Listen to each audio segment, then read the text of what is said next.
The message arrived at 3 in the morning, Earth time. Commander Park was sleeping in his small room at Outpost when the alarm pulled him from his dreams. He had been dreaming about his mother's cooking, about the small apartment in where he grew up. Now he was awake, and the cold reality of space surrounded him again. He walked quickly through the metal hallways of the outpost. His boots made soft sounds against the floor. Other officers were already gathering in the communication room, their faces tired and confused. Nobody sent urgent messages at this hour unless something was very wrong. The screen on the wall showed a face that was not human. It was made of crystal, with light moving inside it like trapped lightning. Had seen pictures of the sovereignty species before, but never a live transmission. His stomach felt heavy. "I am ambassador of the Galactic Sovereignty Council," the crystal being said. Its voice was cold and smooth, like ice sliding over glass. "I speak for the 12 elder species who have ruled this galaxy for 60,000 of your years." Looked at his fellow officers. Lieutenant Bay stood next to him, her hands shaking slightly. She was only 25, too young to hear whatever was coming next. "Your species has spread to 17 star systems," continued. "This expansion was not approved by the Council. You have built warships. You have claimed planets that belong to the sovereignty. These actions cannot continue." The ambassador paused. The light inside her crystal body pulsed slowly, like a heartbeat. "You have 30 standard days to surrender all colonies, dismantle your fleet, and submit to guided integration. Your people will be relocated to designated zones. Your technology will be controlled. Your reproduction will be managed. This is not a negotiation.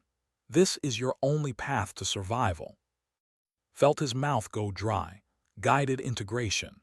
He knew what those words meant. The sovereignty had done this to dozens of species before. They would take everything that made humans human and crush it into dust. "The mathematics are simple," said. "We command 4 million warships. You have 800. Your weapons are primitive. Your ships are slow. If you resist, you will be destroyed completely. Every human on every world will die. This is not a threat. This is a fact as certain as gravity." The transmission ended. The screen went dark. For a long moment, nobody spoke. Could hear his own heartbeat in his ears. He could hear breathing next to him. He could hear the soft hum of the outpost's machines, keeping them alive in the emptiness of space. "Sir," said quietly, "what do we do?" Did not answer. He did not have an answer.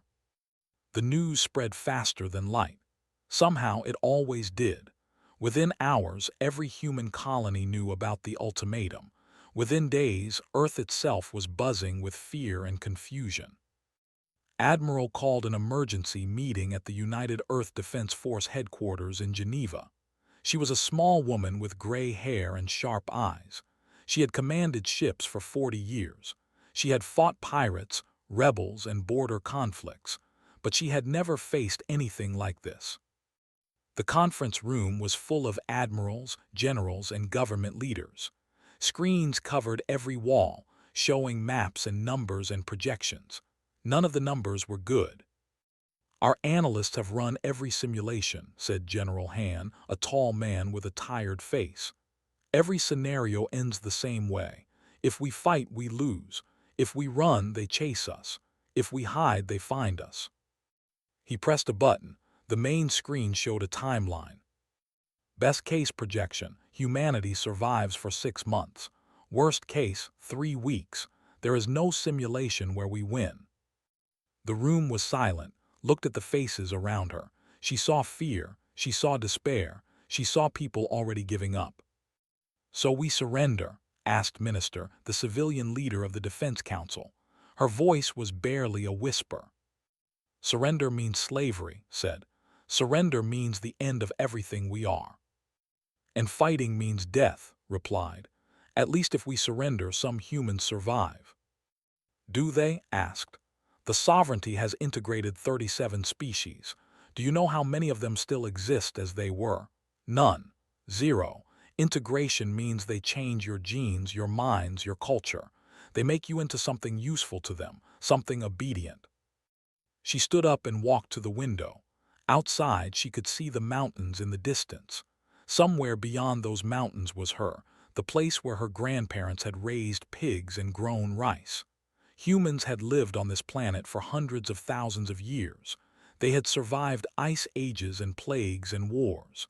They had always found a way. "We are not going to surrender," she said. "Not today, not ever." "Then we die," General Han said flatly. "Maybe," admitted, "but we die as ourselves. We die fighting. That has to count for something." A young voice spoke from the back of the room. "What if we don't die?" Everyone turned. Lieutenant stood near the door, a tablet in his hands. He was thin and nervous-looking, with glasses that were slightly too big for his face. He was 28 years old, a tactical analyst who usually spent his days staring at computer models. "Excuse me," General Han said coldly. "The simulations," said, his voice shaking slightly. "They all assume we fight the way the sovereignty expects us to fight, fleet against fleet, formation against formation. But what if we don't?" Admiral turned to look at him. "Explain." Walked forward, his tablet shaking in his hands. "I've been studying their history. The sovereignty has been fighting wars for 60,000 years, but they haven't really changed their tactics in the last 20,000. They don't need to. They're always bigger and stronger than everyone else. They've never faced an enemy who couldn't be beaten by just showing up with more ships." He reached the main screen and connected his tablet. New images appeared, historical records, battle analyses, patterns. They fight with perfect formations, perfect discipline, perfect predictability. They win because they have more guns, not because they're smarter. He looked at the admirals.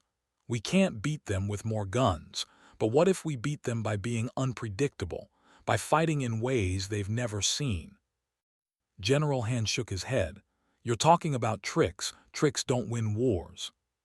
"Tricks won every war humanity ever fought," said. "The Trojan horse, the Mongol feigned retreats, guerrilla fighters in every century. We've always survived by being clever, not by being strong." Admiral stared at the young lieutenant. She saw something in his eyes, not confidence exactly, but something else. Hope, desperate, foolish hope. She had seen that look before. She had seen it in the eyes of her grandmother, who had survived a war when she was just a child. Her grandmother used to say that Koreans were too stubborn to die when they were supposed to. Maybe that was true of all humans. "Lieutenant," said slowly, "I want a full tactical proposal on my desk in 48 hours. Every crazy idea you have. Every trick, every trap, every dirty strategy that might work." Blinked. "Yes, Admiral, yes." Turned back to the window. 30 days. They had 30 days to find a way to survive. In the distance, the sun was setting over the mountains, painting the sky in shades of red and gold. It was beautiful. Humans had watched sunsets like this for thousands of generations. She was not going to let this be the last one. The sovereignty expected humans to panic. They had done this many times before to many species. The pattern was always the same. First came fear. Then came chaos. Governments would collapse. People would fight each other for resources. By the time the sovereignty fleet arrived, the target species would already be broken. But humans did not follow the pattern. Doctor sat in her small apartment in Seoul, watching the news on her screen. She was 43 years old, who had spent her career studying how alien minds worked. She had read thousands of reports about sovereignty species. She understood their psychology better than almost anyone on Earth. And right now she was laughing.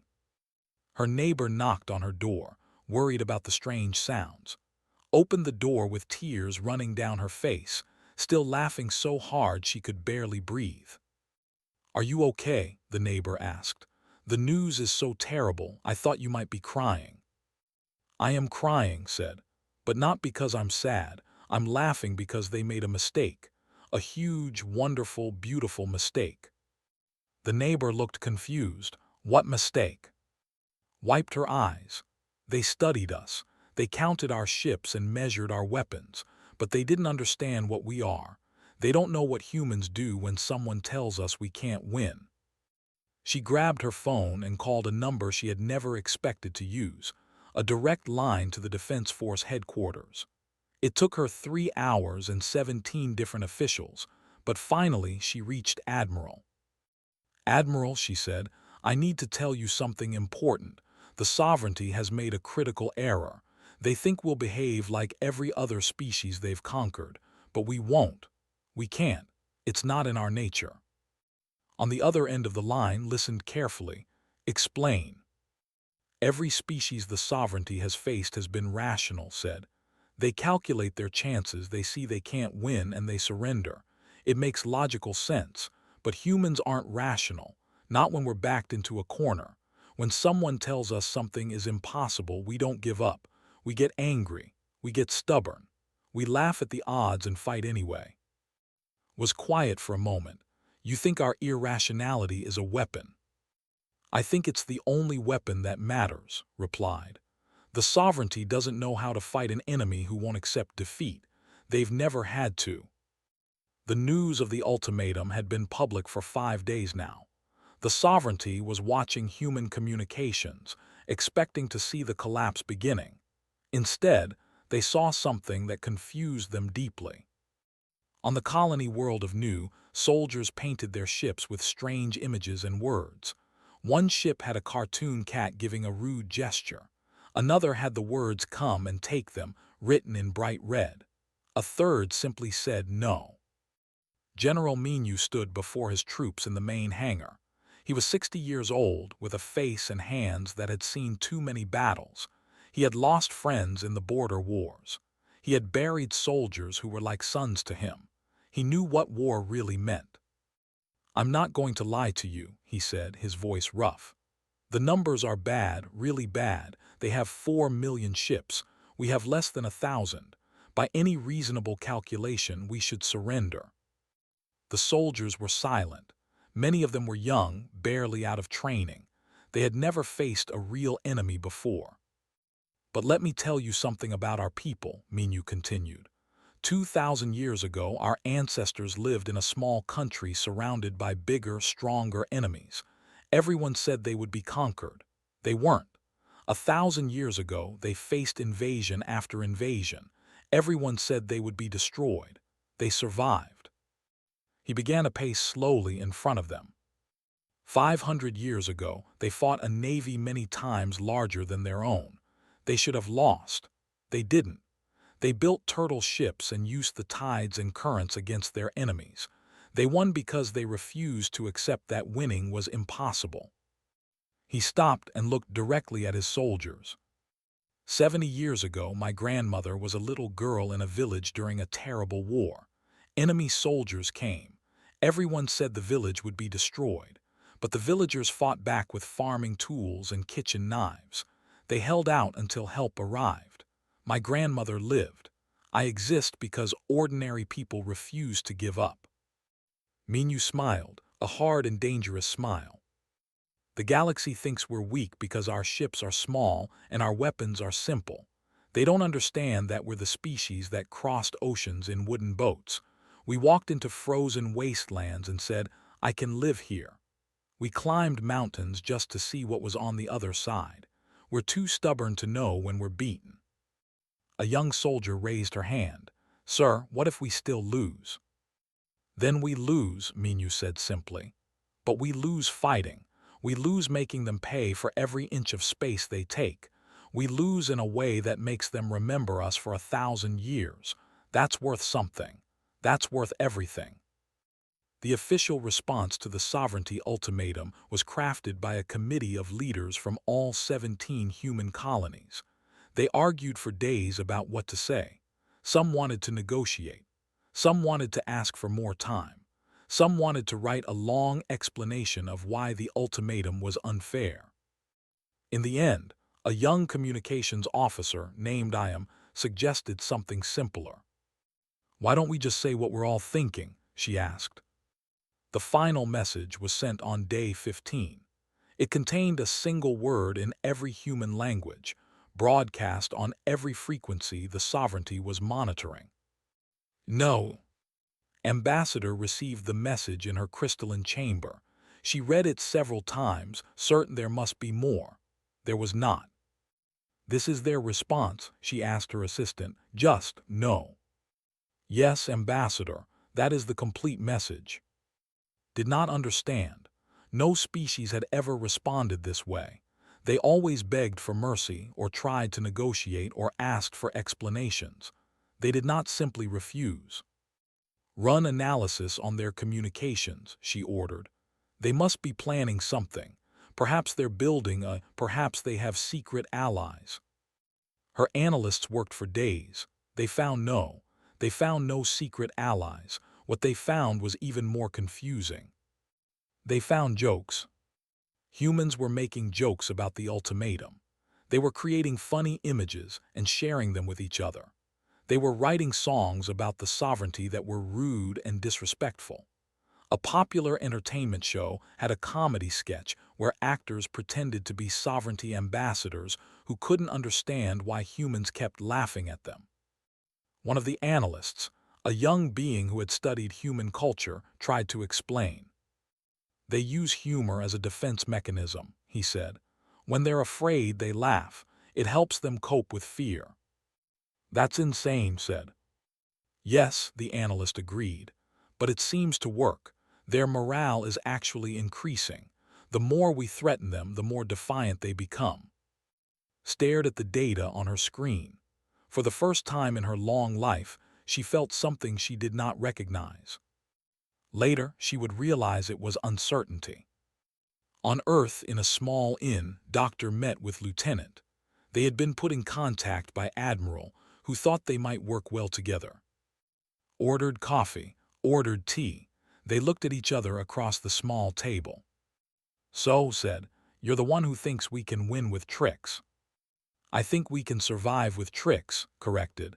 Winning might be too much to hope for. Maybe, agreed. But survival is a start. Tell me your ideas. They talked for hours, explained his tactical concepts, ambush strategies, psychological warfare, ways to use human unpredictability as a weapon. Explained the sovereignty mindset, their reliance on patterns, their inability to adapt quickly, their fundamental confusion when facing something new. By the end of the night, they had the beginning of a plan. It was crazy, it was desperate, it probably wouldn't work. But it was something, and sometimes something is enough. 3.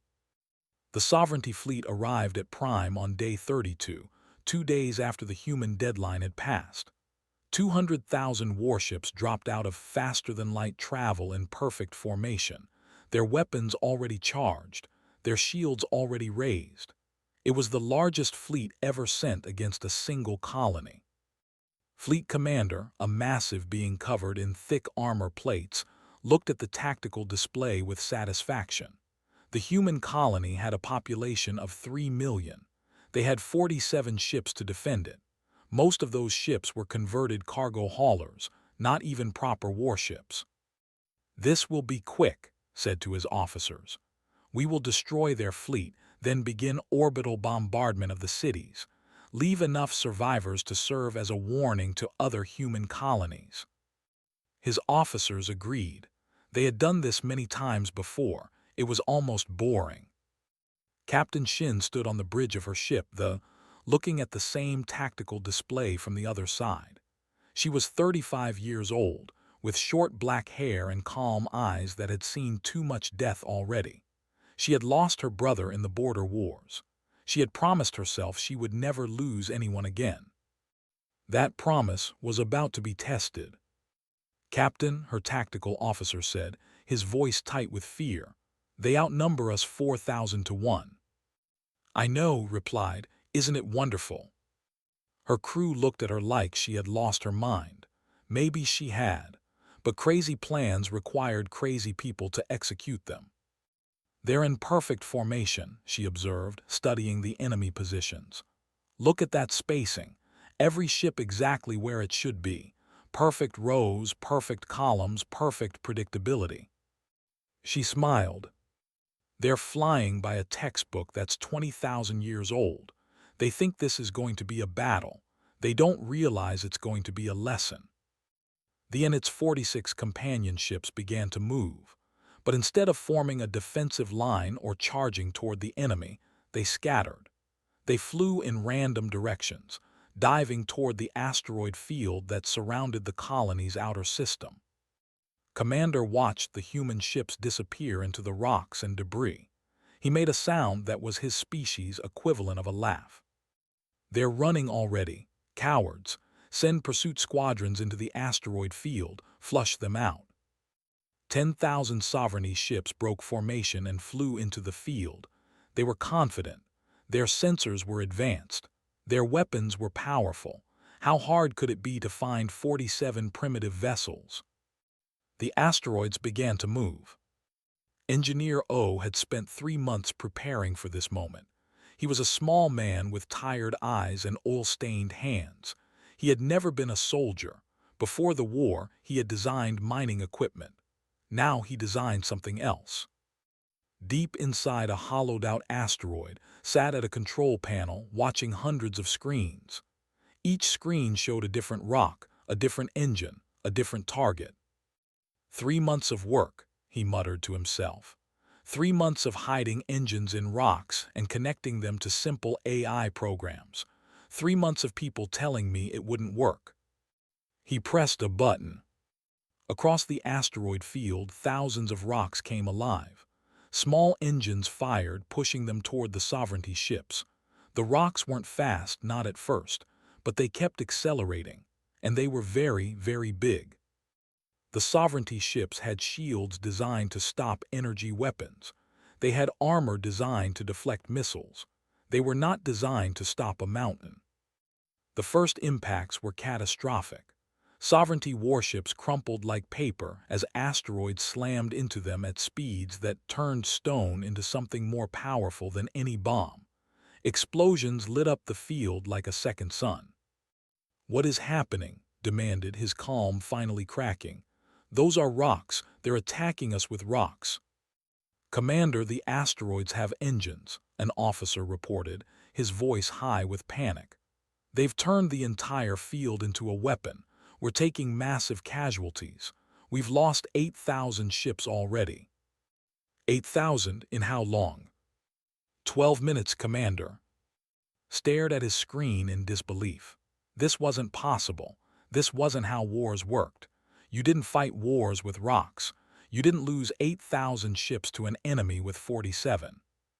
"Pull back the pursuit squadrons," he ordered. "Reform the fleet. We'll destroy the asteroid field with long-range bombardment." But as his ships tried to regroup, something worse happened.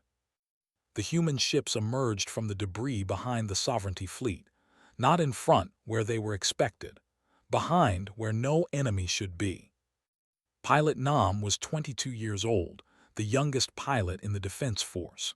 She flew a converted mining shuttle that had been equipped with military weapons. It was ugly and slow, and everything about it was wrong for combat. She loved it. "Follow my lead," she said to her squadron of 12 ships. "We're going for their engine cores. Get in close, hit them hard, get out fast. Don't try to fight them fair. Fair is for people who can afford to lose."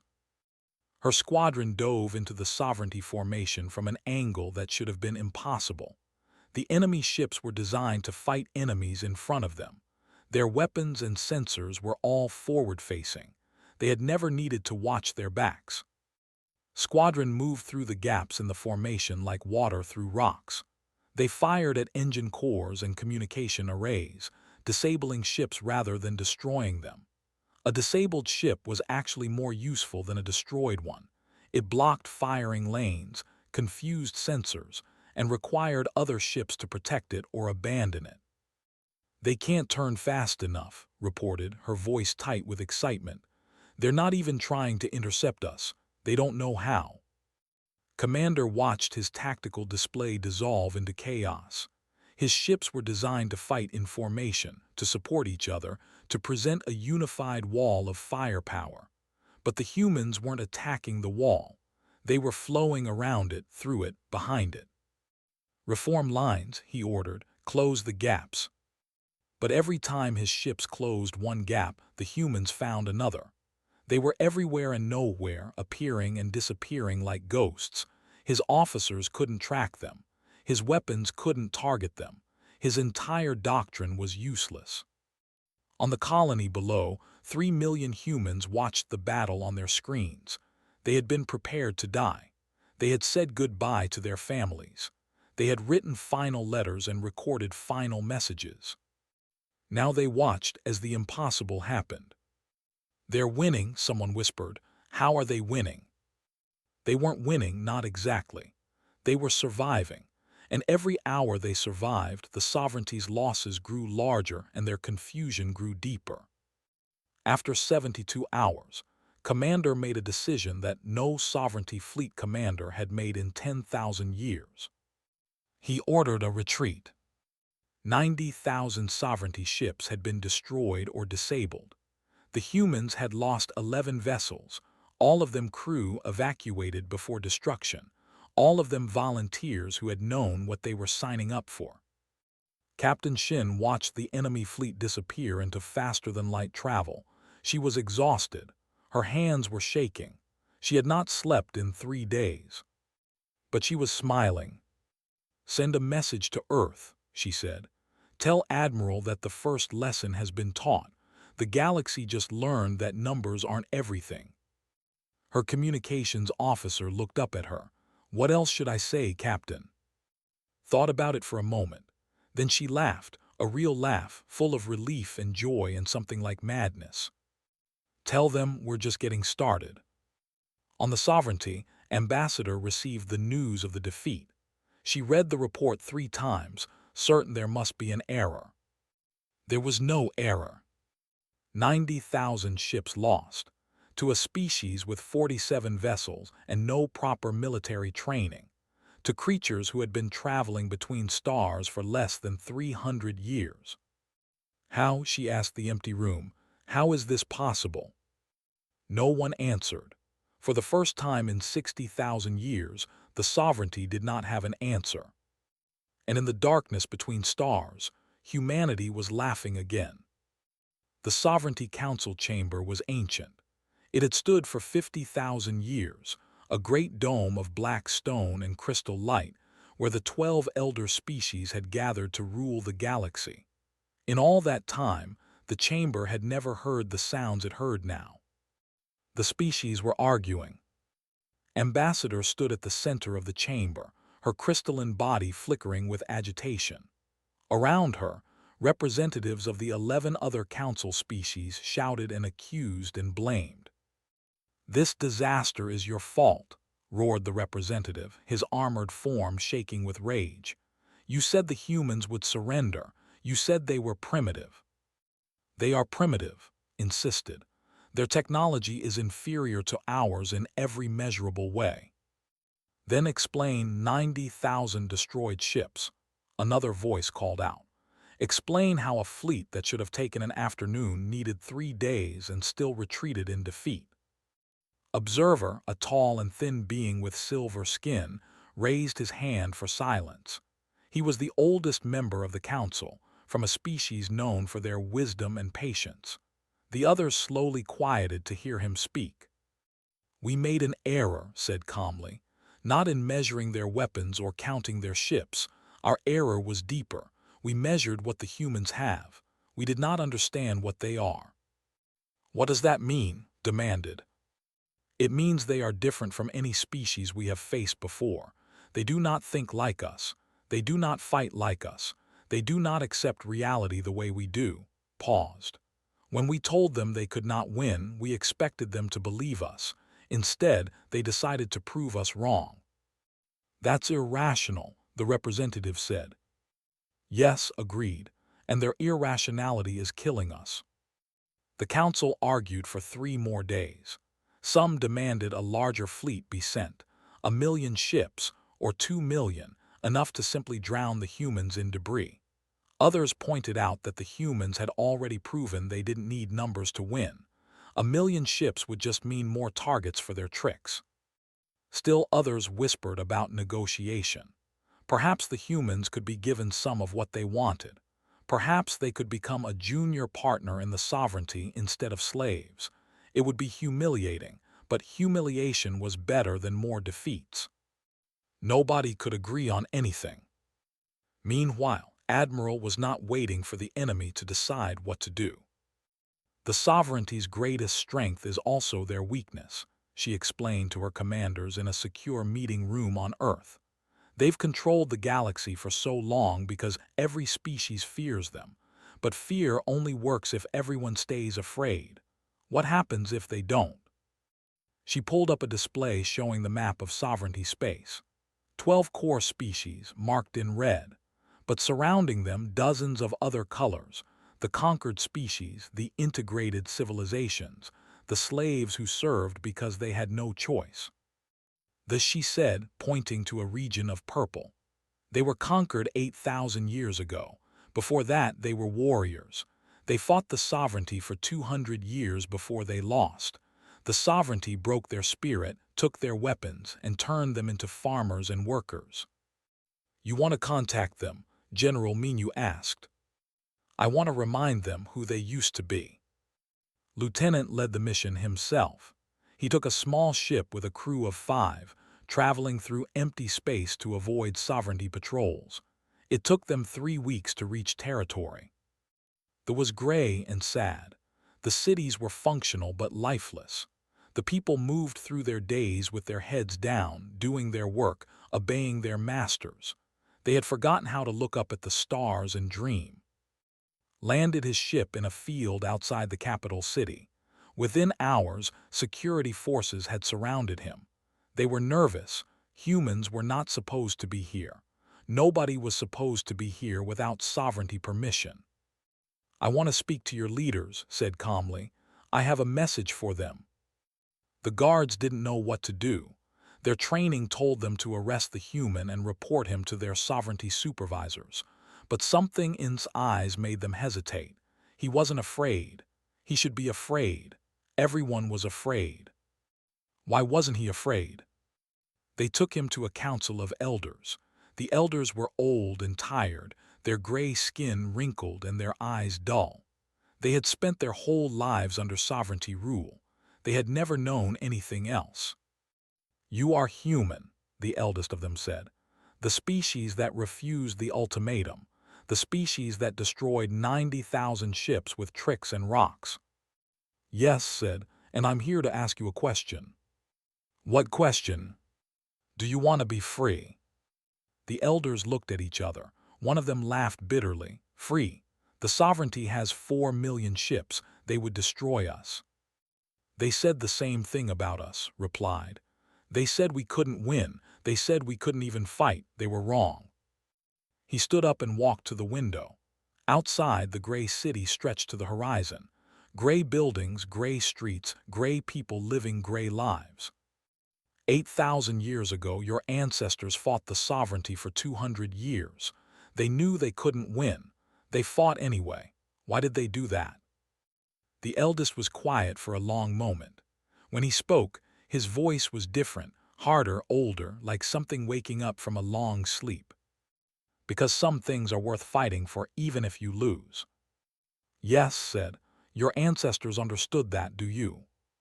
The Confederacy announced its withdrawal from the sovereignty on day 47 of the human resistance. The announcement shocked the galaxy. This is madness, screamed when she heard the news. They have been loyal subjects for 8,000 years. They were never loyal, said quietly. They were obedient, there is a difference. But they were only the beginning. On 100 different worlds, human agents were spreading the same message. Not soldiers, teachers, scientists, engineers like Doctor. They came with stories, not weapons. They told the conquered species about the Battle of Prime. They told them about the human response to the ultimatum, that single, defiant no. They told them that the sovereignty wasn't invincible, that fear could be overcome, that freedom was still possible. The collective on day 53. The assembly followed on day 58. The Union announced they were reconsidering their participation in the Council on day 62. By day 70, the 12 species sovereignty had become 7, and those 7 were no longer unified. "They're tearing themselves apart," General Menu observed, watching the intelligence reports. "We didn't have to beat them. We just had to show everyone else that they could be beaten." Admiral nodded.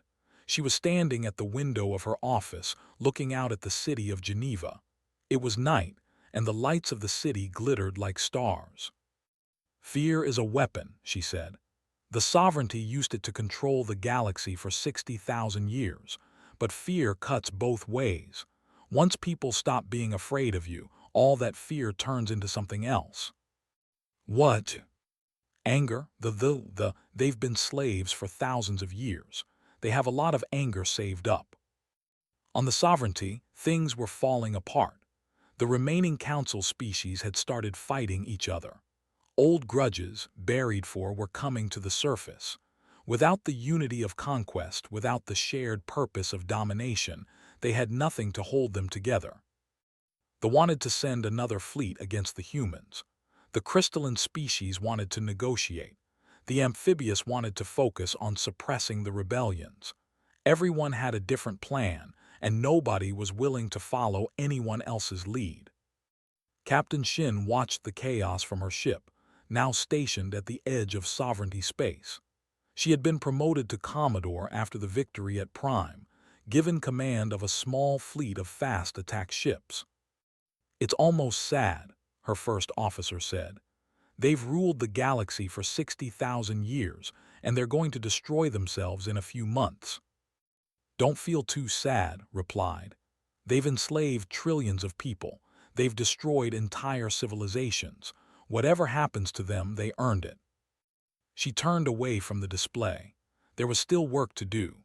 The sovereignty might be falling apart, but they still had millions of ships, still had weapons that could destroy planets. The war wasn't over yet. But for the first time since this started, believed they might actually survive. And survival, she was learning, was the first step to victory. The final battle was not the battle anyone expected.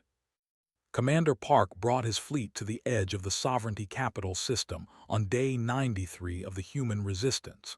He had started this war as the commander of a small outpost on the edge of human space. Now he commanded 200 ships, a mix of human vessels and ships from and a dozen other species who had thrown off their chains. He was prepared to fight. He was prepared to die if necessary. What he was not prepared for was what he actually found. "Sir," his sensor officer said, her voice confused, "there's already a battle happening, but it's not against us." Looked at the tactical display. The sovereignty capital system was full of ships, millions of them, but they weren't pointing their weapons at the human fleet. They were pointing them at each other.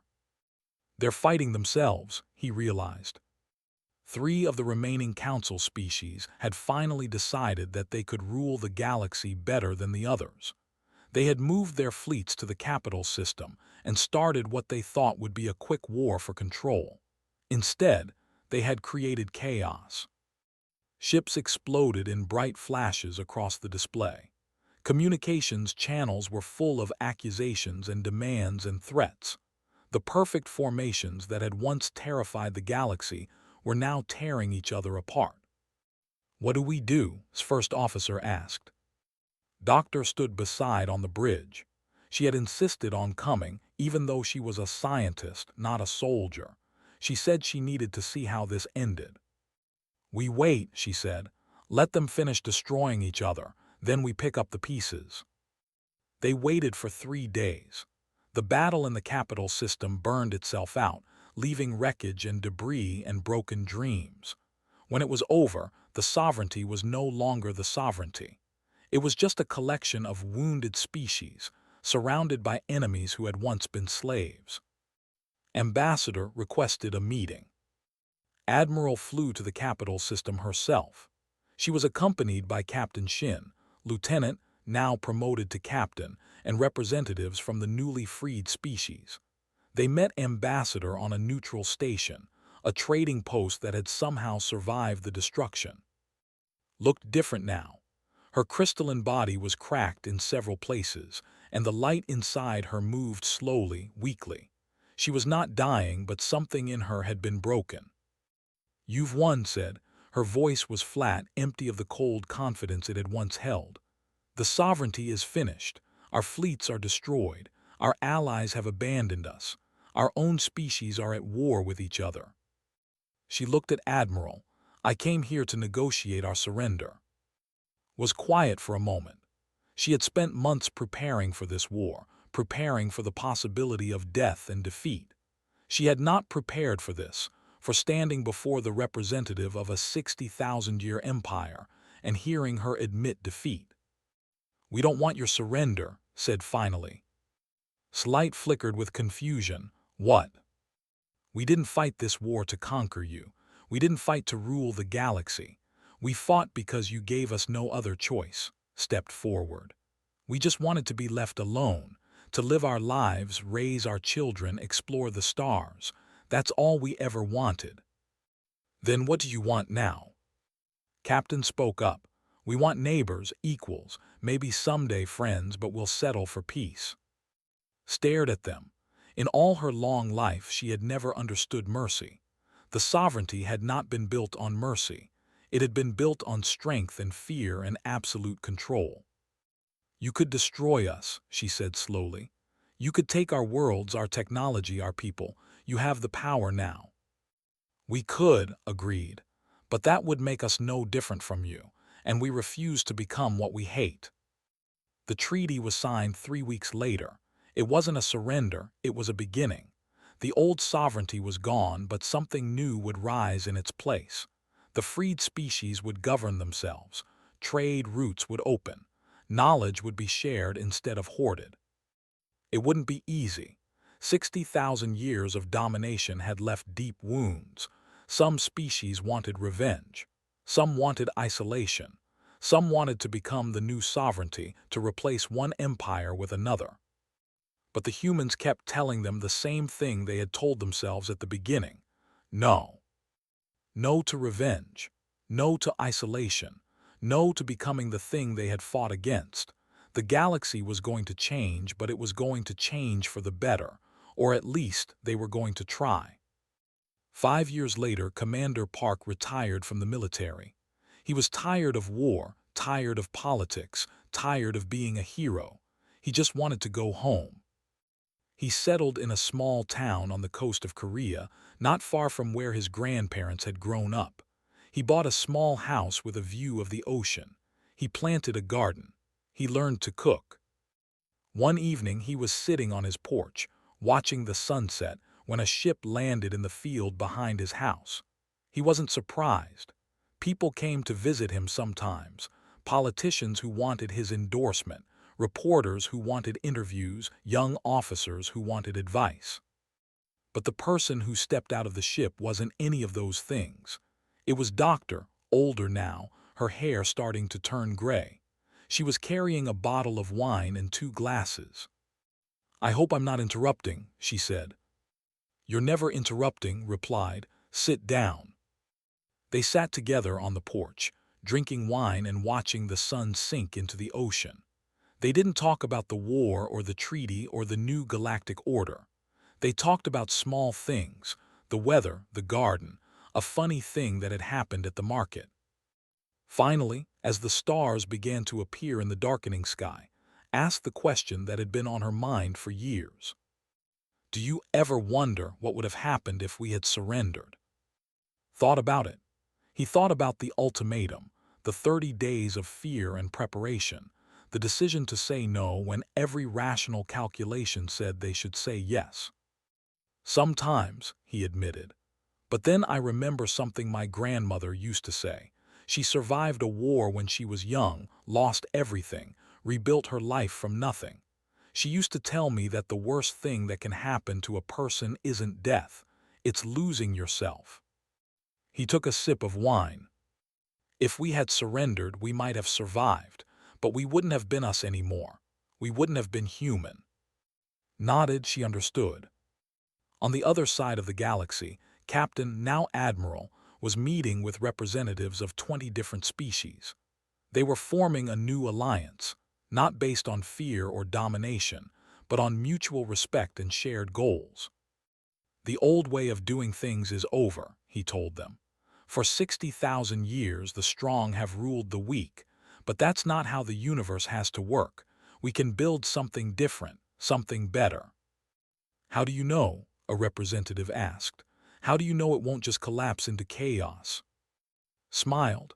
I don't, but I believe in trying. I believe in hope. And I believe that if enough people refuse to accept that bad things are inevitable, those bad things become a little less inevitable. The representative looked skeptical but intrigued. That's not very scientific. No, agreed, it's very human. On Earth, in an inn, an old woman sat with her grandson.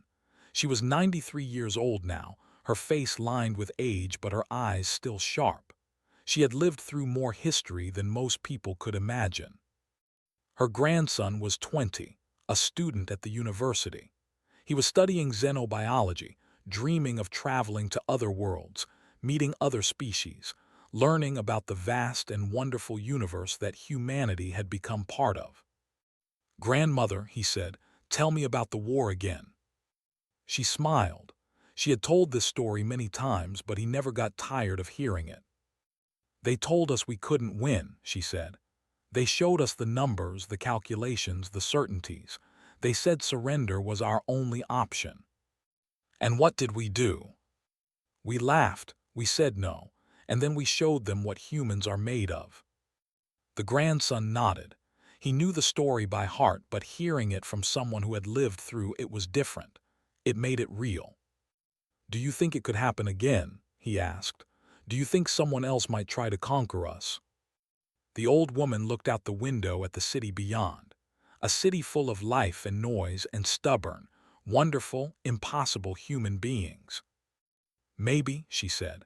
The universe is big and there are always those who want to rule it, but if they come, they'll learn the same lesson the sovereignty learned. What lesson? She smiled, the same smile her grandmother had worn 70 years ago, the same smile humans had been wearing for hundreds of thousands of years. That you never, ever tell humans something is impossible. We take it personally. Outside, the sun was shining. Children were playing in the streets. Ships were launching from the spaceport, carrying humans to 1,000 different worlds. The galaxy had demanded their defeat, and humanity had laughed. The end.